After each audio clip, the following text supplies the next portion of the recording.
ऐसी बात नहीं है, मैं तुमसे भी ज्यादा सुंदर, रूपवती और गुणवती पत्नी ला सकता हूँ, जिसका तुम तो क्या स्वर्ग की अप्सराएं भी मुकाबला नहीं कर सकती। बोल तो ऐसे रहे हो जैसे रानी रूपवती को ही अपनी पत्नी बनाकर ले आओगे। मंदिर में जब उसने अपने मित्र मुरलीधर का कटा हुआ सर देखा तो उसके पैरों तले जमीन हिल गई। मित्र, तुमने क्या कर दिया? अब मैं तुम्हारे पिता और तुम्हारी पत्नी को क्या जवाब दूंगा? हम दोनों ने एक दूसरे का साथ निभाने का वादा किया था, लेकिन तुमने अपना वादा तोड़कर मेरा साथ छोड़ दिया। लेकिन मैं अपना वादा जरूर निभाऊंगा, मैं भी यहीं अपनी जान दे दूंगा। इतना कहकर उसने भी तलवार से अपना सर काट लिया। यदि इसके लिए मुझे अपनी जान भी देनी पड़े तो मैं हंसते हंसते दे दूंगी। हम दोनों मित्रों ने एक दूसरे को वचन दिया था कि जिसकी भी शादी पहले होगी वह अपनी सुहागरात वाले दिन अपनी पत्नी को अपने मित्र के पास भेजेगा। अब यदि मैं वचन को तोड़ता हूँ तो दोस्त के साथ दगा होगा, और निभाता हूँ तो तुम्हारी लाज जाती है, जिसको बचाने का मैंने तुम्हें वचन दिया है। Presented by Classic Tune। एक समय की बात है, सीतापुर राज्य के राजा विक्रमादित्य थे। वो एक चक्रवर्ती सम्राट थे। उनके राज्य की सारी प्रजा खुश और सुखी रहती थी। वे अपनी प्रजा का अच्छा से ध्यान रखते थे। राजा विक्रमादित्य अपने ज्ञान, वीरता और उदारशीलता के लिए चारों तरफ प्रसिद्ध थे। एक दिन राजा विक्रमादित्य की अपनी पत्नी के साथ किसी बात को लेकर बहस हो जाती है।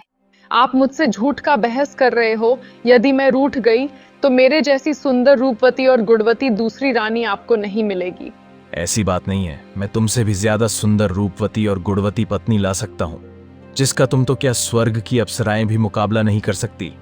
बोल तो ऐसे रहे हो जैसे रानी रूपवती को ही अपनी पत्नी बनाकर ले आओगे। राजा विक्रमादित्य के दिल में ये बात तीर की तरह चुभ गई। जब ऐसी बात है तो अब तो तुम भी देखना, मैं रानी रूपवती को ही तुम्हारी सौतन बनाकर लेकर आऊंगा। अब चाहे कुछ भी हो जाए, मैं रानी रूपवती से विवाह करके ही मानूंगा। रानी रूपवती अप्सराओं के समान सुंदर, रूपवान, गुणवती और विदुषी स्त्री थी। बड़े से बड़े राजा उससे विवाह करना चाहते थे, लेकिन रानी रूपवती ने अपने विवाह के लिए एक शर्त रखी थी कि वे उसी से विवाह करेगी जो उन्हें उनकी चुप्पी को तोड़कर रात के 3 पहरों में 3 बार बोलवा दे। जो भी राजा या राजकुमार ऐसा नहीं कर पाएगा उसे उनकी कैद में रहना होगा।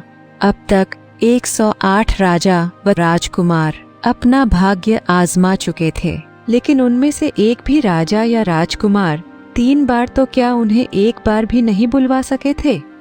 रानी रूपवती के महल के सामने एक ढोल रख दिया गया था। जो कोई भी उनसे विवाह करना चाहता था उसे उस ढोल को बजाना पड़ता था। इधर राजा विक्रमादित्य अपने साथ 3 ऐसे औरत लेकर विवाह करने के लिए चल पड़े जो गायब हो सकती थी। राजा विक्रमादित्य रास्ते में उन तीनों को अपनी योजना के बारे में समझा दिए थे। नगर में प्रवेश करने से पहले ही वे तीनों औरत अदृश्य होकर राजा के साथ जाने लगे।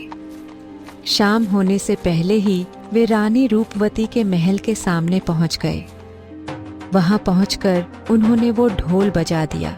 ढोल की आवाज जब रानी रूपवती सुनी तो वो अपने सेवक को आदेश दी, ढोल बजाने वाले को आदर सहित उन्हें महल के अंदर लाया जा। रानी रूपवती रात की पहली पहर शुरू होने से पहले ही 16 श्रृंगार करके अपने कमरे में आई। राजा विक्रमादित्य अपने तीनों अदृश्य औरत के साथ रानी रूपवती के महल में प्रवेश किए। योजना के अनुसार तीनों औरत अदृश्य रूप में ही एक चौकी के पास, एक मटकी के पास और एक खिड़की के पास खड़ा हो गए।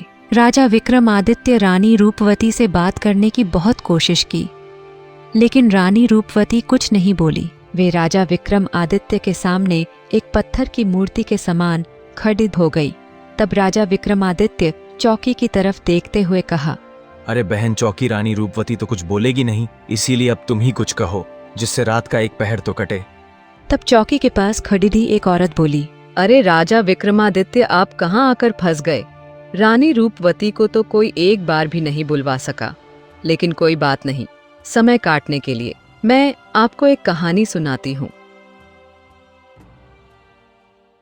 बहुत समय पहले की बात है। जनकपुर राज्य के राजकुमार शिवा और सेठ के लड़के मुरलीधर में बहुत ही गहरी दोस्ती थी। दोनों हमेशा साथ साथ रहते, साथ साथ घूमते, दोनों हमेशा जहाँ जाते साथ ही जाते। सेठ के लड़के मुरलीधर का विवाह हो गया था।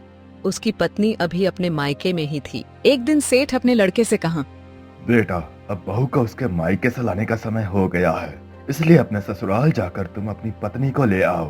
पिताजी, आपकी आज्ञा सलाखों पर है, लेकिन मैं अपने मित्र राजकुमार शिवा को भी साथ ले जाऊंगा, क्योंकि मैं उसको वादा किया हूँ कि मैं उसके बिना अकेले कहीं नहीं जाऊंगा। यदि ऐसी बात है तो तुम अपने मित्र राजकुमार शिवा को भी साथ में ससुराल ले जाओ, लेकिन ध्यान रखना कि उसकी खातिरदारी उसके प्रतिष्ठा के अनुरूप ही हो। ठीक है पिताजी, शिवा की खातिरदारी में कोई कमी नहीं होगी। अगले दिन दोनों मित्र मुरलीधर के ससुराल के लिए चल पड़े। राजकुमार तो बिना कुछ सोचे रास्ते में आगे चलता जा रहा था, लेकिन मुरलीधर मन ही मन बहुत चिंतित हो रहा था। पता नहीं मेरे ससुराल वाले राजकुमार शिवा की आदर सत्कार उसकी प्रतिष्ठा के अनुरूप कर पाएंगे या नहीं। कहीं राजकुमार शिवा नाराज ना हो जाए। इसी तरह चलते चलते वे बहुत आगे तक आ गए। रास्ते में एक देवी माँ का मंदिर था। उन्हें पता लगा कि देवी माँ के मंदिर में देवी माँ से जो भी मांगो वो मिल जाता है। मित्र चलो, जब इधर आए हैं तो क्यों ना देवी माँ की दर्शन कर ली जाए। दोनों मित्र मंदिर में दर्शन के लिए चले जाते हैं। हे देवी माँ, मेरे ससुराल में मेरे मित्र शिवा का आदर सत्कार उसकी प्रतिष्ठा के अनुरूप ही होना चाहिए। यदि मेरी मन की मुराद पूरी हो गई तो वापस लौटते समय मैं आपको अपना सिर भेंट कर दूंगा। देवी माँ से प्रार्थना करने के बाद दोनों मित्र फिर अपने मार्ग पर आगे बढ़ने लगे। थोड़े समय के बाद वे मुरलीधर के ससुराल में पहुँच गए। मुरलीधर के ससुर एक बहुत बड़े साहूकार थे। शहर में उनका बहुत नाम था। उनका व्यापार देश विदेशों में फैला हुआ था। पैसे वाले होने के साथ साथ वे बहुत दिलवाले भी थे। उन्होंने अपने दामाद मुरलीधर और राजकुमार शिवा का ऐसा आदर सत्कार किए कि उसे देखकर मुरलीधर ही नहीं बल्कि राजकुमार शिवा भी आश्चर्यचकित हुए, क्योंकि ऐसा आदर सत्कार वो कभी नहीं देखे थे। 10 दिन तक उनके ससुराल वाले उन्हें घर नहीं जाने दिए। 11वें दिन मुरलीधर के बहुत कहने पर उन्होंने आदर सहित अपनी पुत्री बिमला को विदा कर दिए। राजकुमार शिवा उनके आदर सत्कार से इतना प्रभावित हुआ कि रास्ते में भी उनकी तारीफ करता रहा। चलते चलते वे तीनों उसी देवी माँ के मंदिर के पास पहुँच गए। दोस्त शिवा, तुम दोनों यहीं रुको, मैं मंदिर से देवी माँ के दर्शन करके आता हूँ। मैं भी तुम्हारे साथ माँ के मंदिर में चलता हूँ। उनकी बातें सुन रही बिमला भी बोल पड़ी, हाँ, मैं भी आपके साथ चलती हूँ। मैं भी देवी माँ के दर्शन करके उनका आशीर्वाद ले लेती हूँ। नहीं, मैंने आते वक्त देवी माँ से अकेले दर्शन करने की मन्नत मांगी थी, इसीलिए इस बार मैं अकेला ही देवी माँ के दर्शन के लिए अंदर जाऊंगा। फिर तो ठीक है मित्र, लेकिन जरा जल्दी वापस आ जाना। मुरलीधर अकेले ही मंदिर में जाता है। वहां जाकर उसने अपना सिर काटकर देवी माँ के चरणों में अर्पित कर दिया। जब बहुत देर बाद भी मुरलीधर वापस नहीं आया तो राजकुमार शिवा को उसकी चिंता होने लगी। भाभी जी, बहुत देर हो गई है, मुरलीधर अभी तक वापस नहीं आया। आप यहीं रुको, मैं जाकर देखकर आता हूँ। इतना कहकर शिवा भी मंदिर के अंदर चला गया। मंदिर में जब उसने अपने मित्र मुरलीधर का कटा हुआ सर देखा तो उसके पैरों तले जमीन हिल गई। मित्र, तुमने क्या कर दिया? अब मैं तुम्हारे पिता और तुम्हारी पत्नी को क्या जवाब दूंगा? हम दोनों ने एक दूसरे का साथ निभाने का वादा किया था, लेकिन तुमने अपना वादा तोड़कर मेरा साथ छोड़ दिया। लेकिन मैं अपना वादा जरूर निभाऊंगा। मैं भी यहीं अपनी जान दे दूंगा। इतना कहकर उसने भी तलवार से अपना सर काट लिया। उधर रास्ते में खड़ी बिमला इंतजार करते करते थक गई तो वो भी मंदिर के अंदर चली गई। मंदिर के अंदर का दृश्य देखते ही उसकी चीख निकल गई। उसके पति और राजकुमार के सर उनके शरीर से अलग हुए पड़े थे। बिना पति के मैं अपनी ससुराल किस मुंह से जाऊंगी?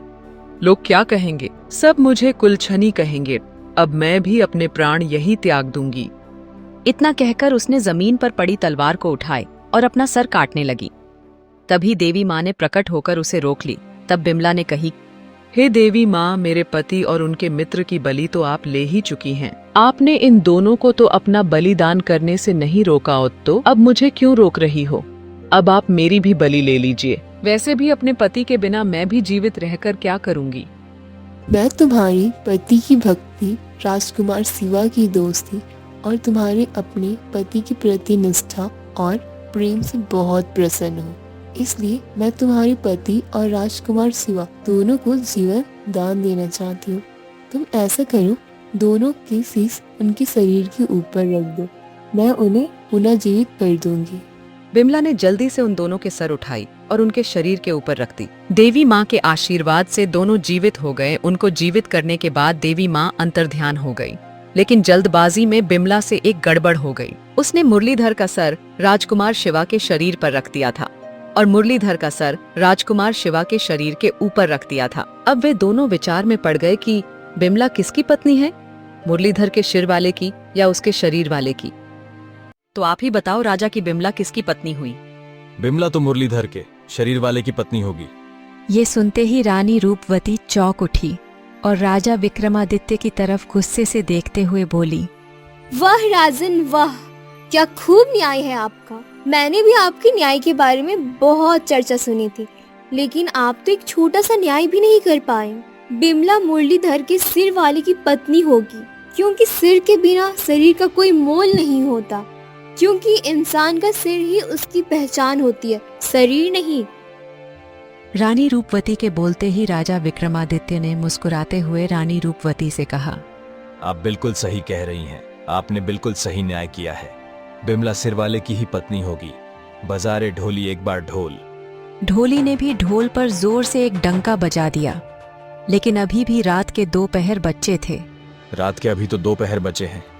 सुना रे मटकी, अब तू ही कुछ सुना, ताकि कुछ समय और कट सके, क्योंकि रानी रूपवती तो अब कुछ बोलेंगी नहीं।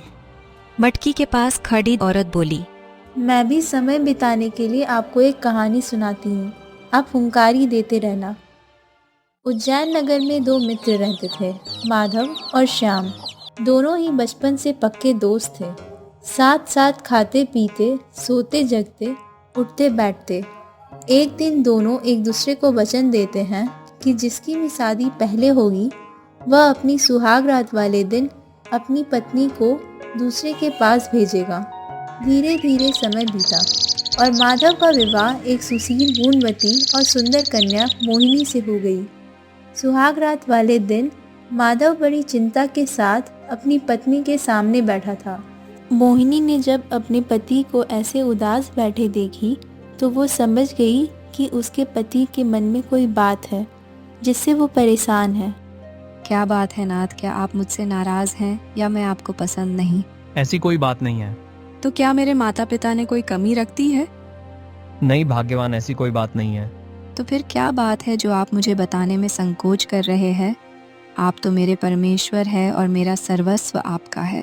मैं आपकी अर्धांगिनी हूँ। आपका सुख दुख अब मेरा भी है, इसलिए आप मुझे अपने मन की बात बता सकते हैं। भाग्यवान, मैं एक धर्म संकट में फंस गया हूँ। मुझे समझ में नहीं आ रहा कि मैं क्या करूँ। ऐसी क्या बात है जो आप मुझे नहीं बता सकते? कुछ सोचकर माधव धीरे से बोला, बचपन की नादानी में मैंने अपने मित्र श्याम को एक वचन दिया था, जिसे मैं ना तो तोड़ सकता हूँ और ना ही निभा सकता हूँ। ऐसा क्या वचन दिया है आपने, आप मुझे बता सकते हैं? वचन ही कुछ ऐसा है जिसे मैं तुम्हें बताने में भी संकोच कर रहा हूँ। कैसा भी वचन हो, आप मुझे बिना संकोच किए बताइए। मैं भी आपका वचन निभाने में आपका पूरा साथ दूंगी।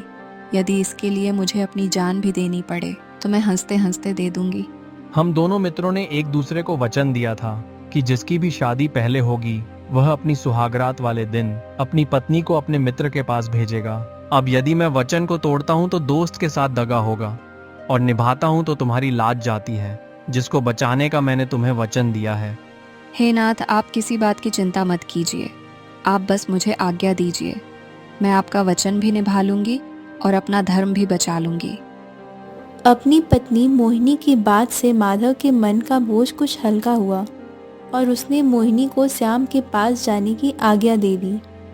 मोहिनी श्रृंगार किए हुए छमछम पायल बजाती श्याम की घर की तरफ रवाना हो गई। रास्ते में कुछ चोर थे जब उन्होंने मोहिनी की पायल की आवाज़ सुनी तो वो मोहिनी के पास गए।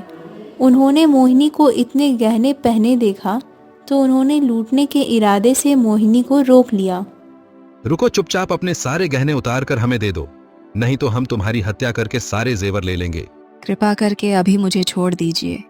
अभी मैं किसी आवश्यक कार्य के लिए जा रही हूँ। वापस आकर मैं स्वयं अपने सारे जेवर उतार कर आपको दे दूंगी। तुम्हारा क्या भरोसा, तुम अपने साथ सिपाहियों को ले आओ और हमें पकड़वा दो। जब बाद में भी तुम अपने गहने हमें दे दोगी तो अभी क्यों नहीं? तुम तो अभी ही अपने ये सारे गहने हमें दे दो। इस समय मैं अपने पति का वचन निभाने जा रही हूँ, जिसके लिए मेरे शरीर पर इन गहनों का होना अत्यंत आवश्यक है। मैं आपको वचन देती हूँ, अपने पति का वचन निभाने के बाद मैं आपको दिया हुआ वचन जरूर निभाऊंगी। मैं आपसे विनती करती हूँ, अभी मुझे जाने दीजिए। चोर आपस में विचार विमर्श करने लगे। उन्होंने आपस में सलाह करी कि अभी इसे जाने देते हैं। उनमें से एक चोर ने बोला, ठीक है, हम तुम्हें जाने देते हैं, लेकिन सुबह होने से पहले ही तुम वापस आ जाना। मोहिनी ने उनकी बात मान ली और वहां से जाने लगी। वह सीधे श्याम के कमरे में गई। श्याम अपने कमरे में एक श्रृंगार की हुई औरत को देखकर चौंक गया। एक अप्सरा सी सुंदर स्त्री उसके सामने खड़ी थी। हे देवी, आप कौन है और कहां से आई हो? इस तरह रात्रि के समय इस वक्त मेरे कमरे में आने का आपका क्या मतलब है? मैं आपके मित्र श्याम की पत्नी मोहिनी हूँ और मैं उनका वचन निभाने के लिए आपके पास आई हूँ। वचन? कैसा वचन? आपके और आपके मित्र के मध्य बचपन में ये तय हुआ था कि जिसकी शादी पहले होगी वह सुहागरात वाले दिन अपनी पत्नी को अपने मित्र के पास भेजेगा। इसलिए इसी वचन को निभाना के लिए आपके मित्र माधव की आज्ञा से मैं यहाँ आपके पास आई हूँ। श्याम को अपने बचपन में अपने मित्र के साथ की हुई बात याद आ गई। वह बहुत शर्मिंदा हुआ। हे देवी, आप मुझे माफ कर दीजिए। ये तो हमने बचपन में एक दूसरे से वादा कर लिया था। ये कोई वचन नहीं, केवल बचपन की नादानी थी। मेरे मित्र की पत्नी तो मेरी भाभी हुई और भाभी तो माँ बहन के समान होती है। मैं अपने बचपन की नादानी पर बहुत शर्मिंदा हूँ। मैं आज से ही आपको अपनी बहन बनाता हूँ। इतना कहकर श्याम ने मोहिनी को कुछ धन देकर उसे विदा कर दिया। मोहिनी वापस अपने घर की तरफ चल पड़ी। रास्ते में चोर उसका इंतजार कर रहे थे। उसे आते देख चोर चौकन्ना हो गए कि कहीं वो अपने साथ सिपाहियों को तो नहीं लेकर आ गई। जब इस बात की तसल्ली उन्हें मिल गई कि वह अकेली है तो वे आपस में ही सोचने लगे, अरे भाई, ये औरत तो सच में अपने वचन की पक्की है। इतने में मोहिनी उनके पास पहुंच गई। उसने श्याम का दिया हुआ गहने की पोटली भी उन्हें देते हुए कही, ये भी रख लीजिए, ये भी आपके भाग्य में ही था। और बस थोड़ा रुकिए, मैं अभी अपने सारे गहने उतार कर आपको देती हूँ। इतना कहकर वह अपने गहने उतारने लगी। चोर आश्चर्य से उसका मुंह देखने लगे। उन्होंने उसे रोकते हुए कहा, जरा रुको, पहले तुम हमें ये बताओ कि तुम कहाँ गई थी और यह हीरे मोतियों से भरा हुआ पोटली तुम्हें कहां से मिला? हे देवी, आप धन्य हैं जो अपनी लाज की चिंता न करके अपने पति का नादानी में दिया हुआ वचन निभाने के लिए श्याम के पास चली गई। वो व्यक्ति भी धन्य हैं जिन्होंने आपकी लौज नहीं लूटी, बल्कि आपके मान की रक्षा करते हुए आपको अपनी बहन बनाकर आपका मान और बढ़ा दिया। आप जैसी चरित्रवान पतिव्रता और धर्म का पालन करने वाली स्त्री को तो हम भी अपनी बहन बनाना चाहते हैं। क्या आप हम जैसे पापियों को अपना भाई बनाने का सम्मान प्रदान करेंगी? मोहिनी की सहमति मिलने पर अपने कलाइयों पर रक्षा सूत्र बंधवाए और गहने वाली पोटली उसे वापस दे दिया। इसके साथ ही उनके पास जो भी लूटा हुआ धन था वो भी उसे दे दिया और उसे आदर सम्मान के साथ और सुरक्षित उसके घर तक पहुंचा दिए। इतनी कहानी कहकर मटकी के पास खड़ी औरत ने राजा विक्रमादित्य से पूछा, राजा विक्रमादित्य, तुम तो अपने न्याय के लिए प्रसिद्ध हो, तो तुम ही बताओ किसकी बल मनसाहत और त्याग बड़ा था, श्याम का या चोरों का? ये तो बिल्कुल साफ है कि श्याम के ही बल मनसाहत और त्याग बड़ा था। वह चाहता तो मोहिनी की लाज टूट सकता था, लेकिन उसने ऐसा नहीं किया, बल्कि मोहिनी को अपनी बहन बनाकर उसका मान और बढ़ा दिया। साथ ही उसे गहनों से भरी पोटली भी भेंट में दे दिया। राजा विक्रमादित्य की बात सुनकर रानी रूपवती गुस्से से उबल पड़ी और वह गुस्से में राजा विक्रमादित्य से बोली, वाह राजा विक्रम आदित्य, वाह क्या न्याय है आपका। क्या ऐसे ही न्याय करके आप इतने प्रसिद्ध हुए हो। बड़ी बल मन साहत और त्याग श्याम की नहीं चोरी की थी। श्याम ने तो उसे बहन बनाकर अपनी संपत्ति में से बस जरा सा धन ही उसे दिए थे, जबकि चोरों ने न केवल उसके जेवर और गहनों की पोटली लौटाई बल्कि उसे अपनी बहन बनाते हुए उनके अपने पास जो कुछ भी था वह भी उसे दे दिया। फिर उन्होंने उसे सुरक्षित उसके घर तक भी पहुंचाया। राजा विक्रमादित्य शरारत भरी मुस्कान के साथ बोले, अरे वाह रूपवती जी, आप तो बहुत ही बुद्धिमान निकली। आपने तो बिल्कुल खड़ा न्याय किया है। चोरों की ही बल मनसाहत बड़ी थी। मैं आपके न्याय से सहमत हूँ। बाजारे ढोली फिर से एक बार ढोल। रानी दूसरी बार बोल चुकी थी, इसलिए रोली 2 बार ढोल बजा दिया। रानी रूपवती तो अब ज्यादा सतर्क हो गई थी और मन में ही निश्चय कर ली थी कि अब चाहे कुछ भी हो जाए वो नहीं बोलेंगी। रानी रूपवती फिर से पत्थर की मूर्ति बनकर खड़ी हो गई। राजा विक्रमादित्य ने खिड़की की तरफ देखते हुए कहा, और खिड़की, अब तो रानी रूपवती बोलेगी नहीं। दोपहर रात तो कट गई है, लेकिन बिना बोले सुने बाकी की रात कैसे कटेगी। अब तो तू ही कुछ बोल, कोई राज खोल। खिड़की के पास खड़ी औरत ने कहा, ठीक है राजा, आपका हुक्म सिर माथे पर। समय काटने के लिए मैं भी आपको एक कहानी सुनाती हूँ। खिड़की के पास खड़ी तीसरी औरत ने कहानी सुनाने शुरू कर दी। बहुत समय पहले की बात है। केशवगढ़ में एक ब्राह्मण काशीनाथ और एक साहूकार बंशीधर रहते थे। दोनों में बहुत गहरी मित्रता थी। दोनों का विवाह बचपन में ही हो चुका था, लेकिन गौना नहीं हुआ था। जवान होने पर दोनों एक साथ अपनी अपनी पत्नी को लाने के लिए रवाना हुए। बंशीधर ने अपने साथ अपने नाई को भी ले लिया। बहुत दूर तक साथ चलने के बाद वो एक ऐसी जगह पर पहुंच गए जहां से उन दोनों के ससुराल जाने का रास्ता अलग था। इसलिए अब वहां से उन्हें अलग अलग मार्ग पर जाना था। इसलिए दोनों ने ये तय करते हुए एक दूसरे से विदा ली कि वापस आते वक्त वो इसी जगह पर दोबारा मिलेंगे। जो भी यहाँ पहले पहुँचेगा वो यहीं पर रुककर एक दूसरे का इंतजार करेगा। ये तय करके दोनों अपने अपने मार्ग पर चल दिए।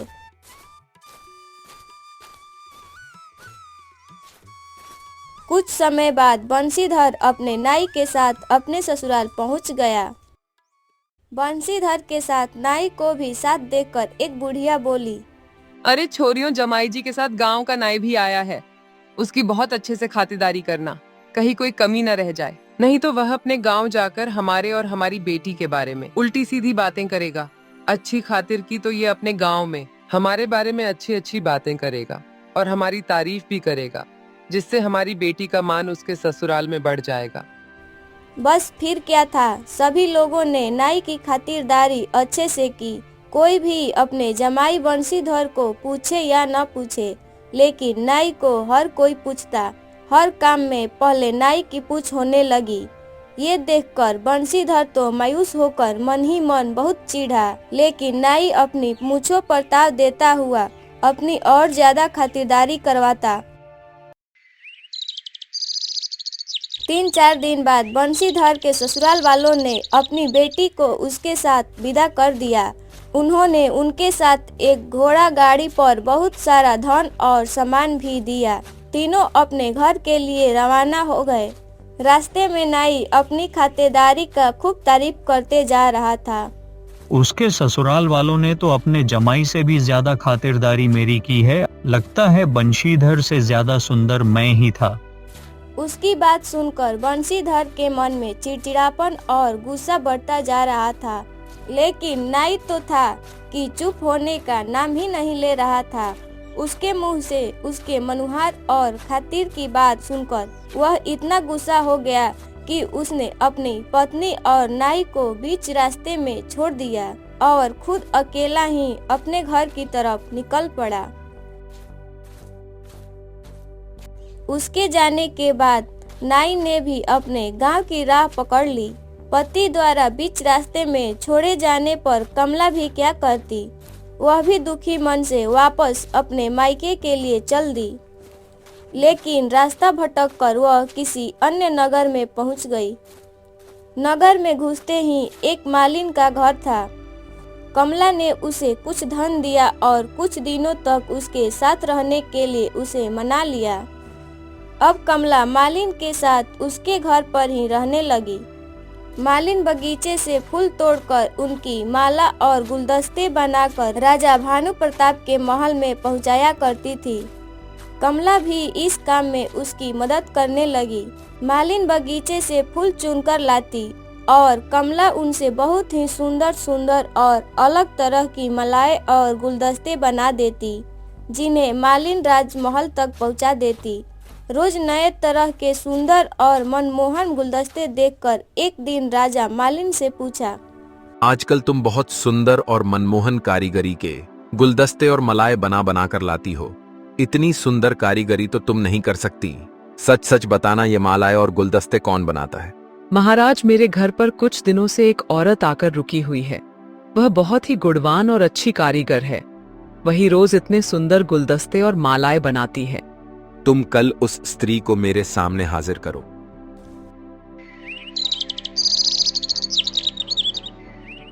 मालिन अगले दिन कमला को राजमहल में लाई। कमला के रूप और सौंदर्य को देखकर राजा भानु प्रताप कमला पर मोहित हो गया। उसके राजमहल में उसके जैसी सुंदर और गुणवान एक भी स्त्री नहीं थी। उसने उसे अपने महल में ही रहने का हुक्म दे दिया। महाराज, मैं एक विवाहित स्त्री हूँ। मेरे पति ने मेरा त्याग कर दिया था। एक विवाहित स्त्री के साथ रहने से आपको भी पाप लगेगा। आप मुझे 6 माह का समय दीजिए। यदि इस बीच मेरा पति मुझे लेने नहीं आया तो मैं अपने आप को अविवाहित ही समझूंगी और आपके महल में आ जाऊंगी।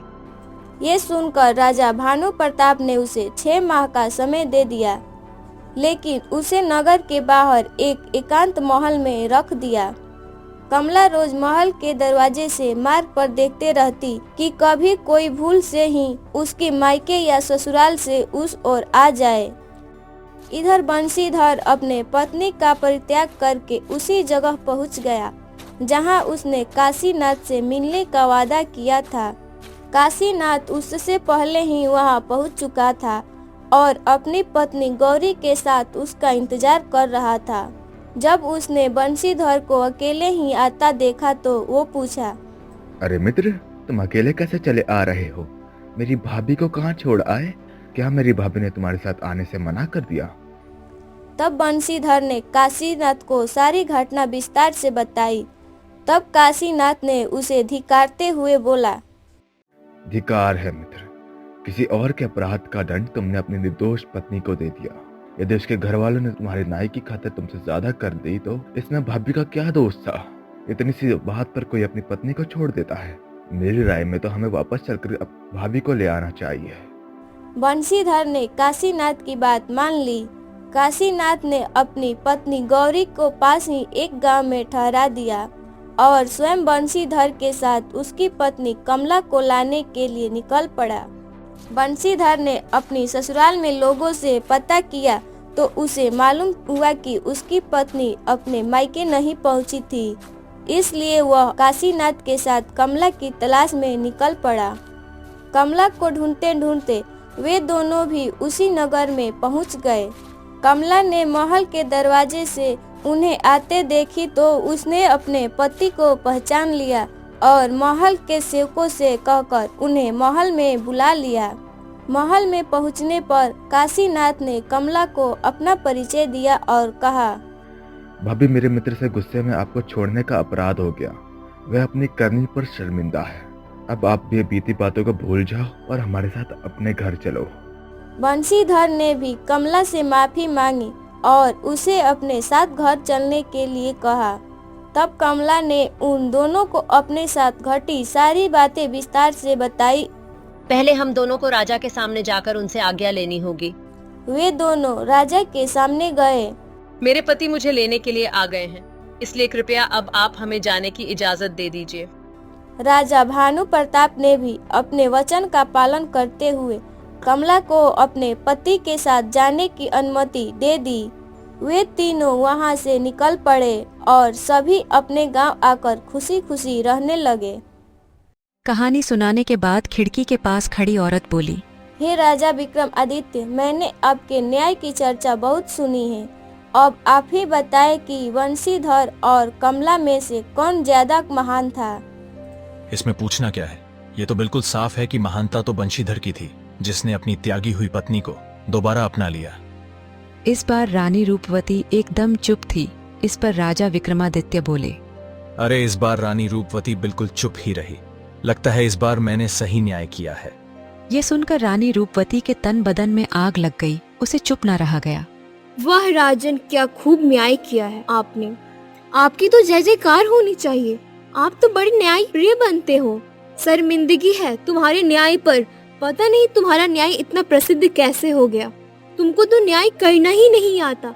तुमने तो बिल्कुल धर्म विरोध न्याय किए हैं। इसमें वंशीधर की कौन सी महानता थी? उसने तो अपनी निर्दोष पत्नी को त्याग दिए थे। अपने मित्र काशीनाथ के समझाने पर उसने अपनी पत्नी को वापस अपनाए थे। महानता तो कमला की थी, जिसे निर्दोष होते हुए भी उसके पति ने उसे त्याग दिए थे। उसके पास रानी बनने का पूरा मौका था, लेकिन फिर भी वह अपने पतिव्रत धर्म पर खड़ी रही। उसने अपना धर्म नहीं छोड़ी। ऐसी स्त्री तो पूजने लायक है। इसलिए कमला ही महान थी। राजा विक्रमादित्य हंसते हुए रानी से बोले, वाह, बहुत खूब। आपने बिल्कुल धर्मोचित न्याय किया है। सबसे महान कमला थी, लेकिन आप 3 पहर में 3 बार बोल चुकी हो। अब तो बस मेरे साथ चलने की तैयारी कर लो। रानी रूपवती 3 बार बोल चुकी थी, इसलिए रानी रूपवती की शादी राजा विक्रमादित्य से हुई। राजा विक्रमादित्य ने रानी से सभी बंदी राजाओं और राजकुमारों को आजाद करवा दी। ऐसी और कहानियाँ देखने के लिए हमारे चैनल क्लासिक टून को सब्सक्राइब जरूर करें और बेल आइकन दबाना ना भूलें।